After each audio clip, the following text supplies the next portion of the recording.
And guys, fully set up na yung lugar.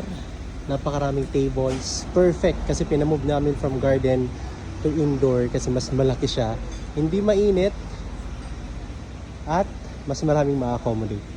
Ito yung inflatable corner niya. Tatlo yan.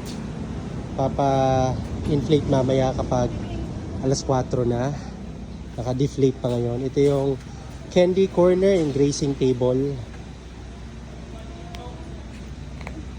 Pwede mag-enjoy mga chikitings nyo dyan. May mga candies yan. Basta may supply pa, dire-diretso yan. Ito yung entrance. Dali pa welcome entrance sa inyo. Pagdating nyo. Ito. Bali Sanrio family yan. Kasama ni Hello Kitty. Kurumi. Kung sino-sino pang karakter na gustong gusto ni Kat.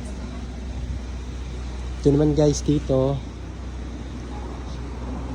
Ayan, pinaayos na namin yung mga loot bags and souvenirs and yung prices mamaya. Dito yung cake lalagay. Dito po si Kat.